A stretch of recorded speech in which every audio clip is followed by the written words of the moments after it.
নমস্কাৰ প্ৰিয় শ্ৰোতাসকল সকলোলৈ পুনৰবাৰ স্বাগতম জনাই আৰম্ভ কৰিবলৈ লৈছোঁ প্ৰণৱ কুমাৰ বৰ্মনৰ উপন্যাস সন্দিকৈ কলেজৰ ৩০ নং খণ্ড। শ্যামন্ত দিনে দিনে নিস্পৃহ হৈ গৈছে সকলো কথাতে। কেছেট নোলাল তাৰ, কাম কমি আহিছে, সেইবাবেই চাগে হতাশাত এনেকুৱা হৈছে সি, ভাবিলে নীলাঞ্জনাই। তাই মৰম কৰিব বিচাৰে তাক। হ'ব দিয়া, এনেদৰে চলি যাম, ভাল দিন আহিবই। নাই, সি কোনো সঁহাৰি নিদিয়ে। এই মোবাইলটো তুমি ইউজ কৰিবা, মোবাইলটো তাইক দিয়ে শ্যামন্তই। কিয়? কিমান আৰু কথা পাতি থবা শুনি কাণ ঘোলা কৰিবা? তোমাৰ কামত আহিব। কি কামত আহিব মোবাইলটো? নীলাঞ্জনাই বুজি নাপায়। এৰা, ভাল কামতেই আহিল মোবাইলটো তাইৰ। ৰাতিপুৱা শুই উঠাৰ পাছত বাজি উঠে মোবাইলটো। হেল্ল', শ্যামন্ত নাই নেকি? সিফালৰ পৰা ভাহি আহে। শ্যামন্তই বিচনাৰ পৰা আও ভাওৰে বুজাই দিয়ে তাইক সি নাই বুলি ক'বলৈ। তেওঁ ওলাই গৈছে। তাই বাধ্যত পৰি মিছা মাতে। আপুনি কোন? মই তেওঁৰ মিছেছ। তেওঁ আহিলে এই নম্বৰটোত কল কৰিব দিব। তেওঁ আজিকালি মোৰ কল ৰিচিভেই নকৰে। হ'ব বাৰু।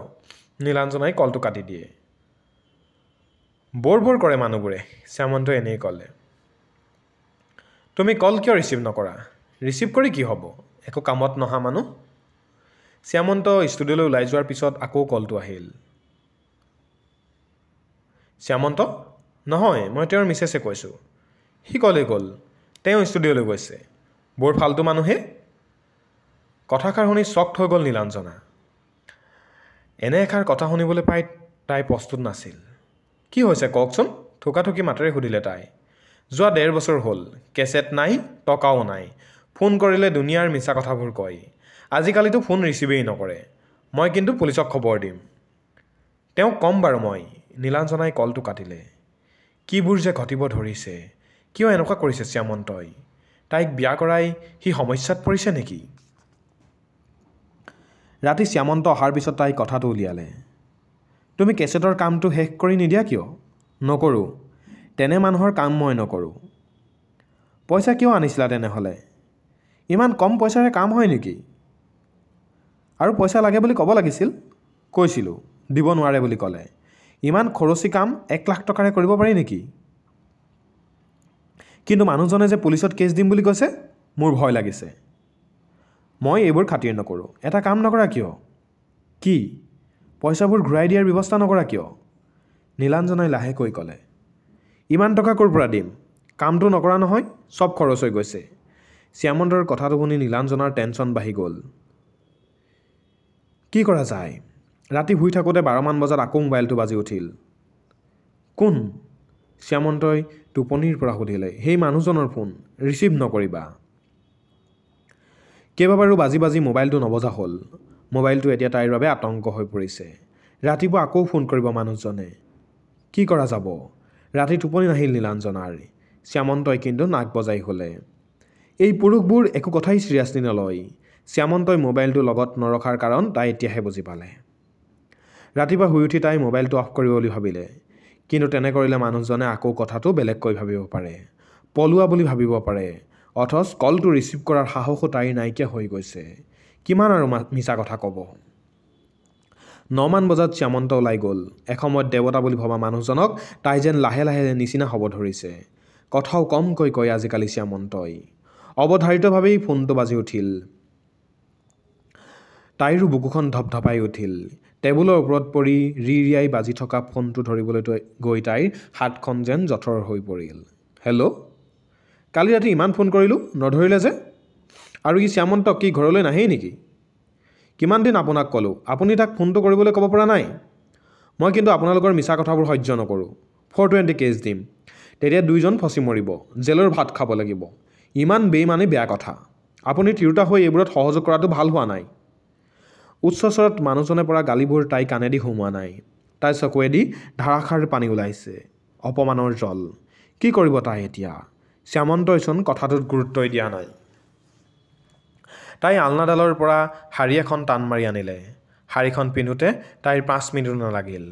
তাৰ পিছত তাই দৰ্জাত তলা লগালে। নীলাঞ্জনাক ষ্টুডিঅ'ত দেখি ৰিচিপশ্যনত থকা ল'ৰাজনে আঠে বেধে আদৰি নিলে। বৌ আহক আহক, শ্যামন্তদা ভিতৰতে আছে। ভিতৰতে আছে। তাই প্ৰকাণ্ড দুৱাৰখন খুলি ভিতৰলৈ সোমাই গ'ল। তাই বাগৰি পৰিব খুজিছিল নেকি? তাই সম্বিত হেৰুৱাই পেলাইছিল নেকি? কিয়? এয়া কি দেখিছে তাই? ষ্টুডিঅ'ৰ ভিতৰত কোঠা এটাত মদৰ বটল লৈ 4জনমান বহি আছে। খুব ফূৰ্তি তামাচা কৰিছে আটাইকেইজনে। গ্লাছৰ মাজেৰে নেদেখিলে সিহঁতে নীলাঞ্জনাক। হাঁহি হাঁহি শ্যামন্তই গ্লাছৰ পৰা খাই আছে ৰঙচুৱা জলভাগ। তাই এখন্তেক ৰোৱাৰ আৱশ্যকতা অনুভৱ নকৰিলে। উচাত মাৰি তাই ওলাই আহিল। কেনেদৰে যে তাই বাছ ষ্টেণ্ড পালেহি গমেই নাপালে। তাইও যেন মদ খাইহে উভতিছে ভাড়াঘৰলৈ। তেনেকুৱা খোজেৰে আহি তাই ভাড়াঘৰৰ দৰজা খুজিলে। কি কৰিব তাই এতিয়া? হাঁহিব নে কান্দিব? কিয় এনেকুৱা হ'ল শ্যামন্ত? কিয় তাইক প্ৰেমৰ বান্ধেৰে বান্ধি ৰাখিব পৰা নাই তাক? উদাসভাৱে বিচনাত পৰি থাকিল তাই। একো এটা খাবলৈ মন নগ'ল। জীৱনৰ আটাইতকৈ দুখৰ দিন আজিৰ দিনটো নীলাঞ্জনাৰ বাবে। ৰাতি ভীষণ কাজিয়া হ'ল দুয়োৰে। ষ্টুডিঅ'ত শ্যামন্তই গৈ কি কৰি থাকে সেই কথা তাই ডিটেইলছ কৈ দিয়াৰ লগে লগে সি জাঙুৰ খাই উঠিল। তুমি মোৰ পত্নী, মোৰ কাম কাজৰ পৰিদৰ্শকো নহয়, চকীদাৰো নহয়। ষ্টুডিঅ'লৈ কাক সুধি গৈছিলা হা? সঁচা কথা কোৱা বাবে এতিয়া লাজ পাইছা। কাম থকা বুলি ওলাই গৈ মদসোপা খাই থাকিবা ভৰ দুপৰীয়া। ইফালে মানুহৰ গালিসোপা শুনিম মই। গালিবোৰ শুনিবৰ সময়ত মই পত্নী হৈ থাকিবলৈ মন নাই যদি গুচি যা, ওলাই যা। আজি আছিল নীলাঞ্জনাৰ জীৱনৰ আটাইতকৈ দুখৰ দিন। শ্যামন্তই যে এনেদৰে গৰ্জি উঠিব তাই ভাবিবই পৰা নাছিল। অকল সিমানতে ক্ষান্ত থকা হ'লেও তাই অলপ শান্ত নাপালেহেঁতেন। তাইক অবাক কৰি তাইৰ পেটত তীব্ৰভাৱে জোতাৰে গুৰিয়াইছিল সি। বিচনাৰ চুকতে বাগৰি পৰিছিল তাই। অসহ্য পেটৰ বিষত ছটফটাই আছিল তাই। দুহাতেৰে পেটটো খামুচি ধৰিছিল তাই। পেটৰ যন্ত্ৰণাতকৈ অধিক হৈছিল মনৰ যন্ত্ৰণা। প্ৰিয় মানুহৰ পৰা পোৱা যন্ত্ৰণাৰ এই উপহাৰে মানুহক কন্দুৱাব নোৱাৰে, হত্যা কৰি পেলায়। 3 দিন মাতবোল নাই শ্যামন্ত আৰু নীলাঞ্জনাৰ। সি মাতিবলৈ চেলু বিচাৰি ফুৰিছে। তাই মুঠেও গুৰুত্ব দিয়া নাই। জীৱনত বহুত আঘাত পাইছে তাই, কিন্তু শ্যামন্তই দিয়া এই আঘাত সকলোতকৈ ওপৰত। এই আঘাতেই তাইক অবৰ্ণনীয় মানসিক কষ্ট দিছে। চকুপানী তাই ৰাখিব পৰা নাই। একেটা ঘৰৰ ভিতৰত 2জন মানুহ এনেদৰে মাতবোল বন্ধ কৰি থকাটো কিমান অসহ্যকৰ কথা। তাইৰ কিন্তু শ্যামন্তক মাতিবলৈ অকণো মন যোৱা নাই। 3 দিন তাই একো খোৱা নাই, পানী বাদে। শৰীৰ একেবাৰে দুৰ্বল হৈ পৰিছে। থিয় দিয়াৰ শক্তিকণো নাই। কিবা এটা খাবলৈ তাইৰ বৰ মন গ'ল। কিনো খাব? চাউল দাইলৰ বাদে একো নাই ঘৰত। কোনোমতে উঠি গৈ তাই কিটচেন পালে। চচপেনটোত পানী উতলিবলৈ দিলে। তাৰপিছত চাহপাত চেনি গাখীৰ দি ধুনীয়াকৈ চাহ একাপ বনালে। টেমাবোৰত বিস্কুট আছে নেকি বিচাৰিলে। নাই, বিস্কুটৰ গুৰিবোৰহে আছে। টিভিটো অন কৰি তাই সন্মুখত বহি চাহ খাবলৈ ধৰিলে। আজিও শ্যামন্তৰ সৈতে মাতবোল নকৰাকৈ থাকিবনে? কিমান দিন থাকিব এনেকৈ? নাই, তাক মাতিব পৰাকৈ মানসিকতা সম্প্ৰতি তাই নাই। তাই অলপ অকলে থাকিব বিচাৰিছে। নিজৰ সৈতে কথা পাতিব বিচাৰিছে। কিমান শূন্য হৈ গৈছে তাই এই কেইদিনত। সিটো জোতাৰ গোৰ নমৰাকৈ থাকিব পাৰিলেহেঁতেন। তাইনো কি ভুল কৰিছিল? তাক গৈ মদ খাই থাকোঁতে ধৰা পেলাইছিল ষ্টুডিঅ'ত। তাতে সি ইমান খং খাব লাগেনে? তাইৰ শৰীৰত হাত তুলিব পাৰিলে সি। কাৰোবাৰ গাত হাত তোলাটো অপমানজনক, নীলাঞ্জনাই তেনেকৈ ভাবি আহিছে। অথচ তাইয়েই ভুক্তভোগী হ'ল, তাকো নিজৰ প্ৰিয় মানুহজনৰ হাতত। নাই, তাই নামাতে শ্যামন্তক। সি সম্পূৰ্ণ সলনি নোহোৱালৈকে নামাতে। দৰকাৰ হ'লে তাই মৈত্ৰীৰ ওচৰলৈ গুচি যাব। কিন্তু কি বুলি যাব? মৈত্ৰীৰ বোজা হ'বলৈ?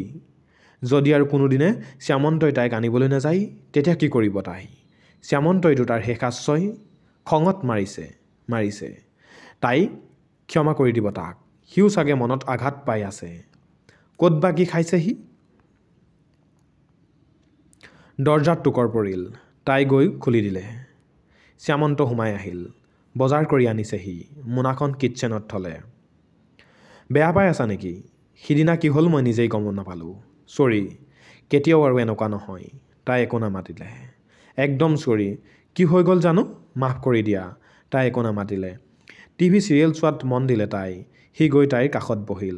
তাইৰ হাতখন নিজৰ হাতৰ মাজত থলে। চৰি। মনটো ফৰকাল লাগিল নীলাঞ্জনাৰ। ডাৱৰবোৰ আঁতৰিব ধৰিছে। শ্যামন্ত বেয়া হ'ব নোৱাৰে। ৰাতি শ্যামন্তই বিলাহীৰে মাছ ৰান্ধিলে, আলু পিটিকিলে। বহুত দিনৰ মূৰত দুয়ো ফূৰ্তিমতে খালে। পৰহিমানলৈ ঘৰলৈ যাম হা, শ্যামন্তই প্ৰস্তাৱ দিলে।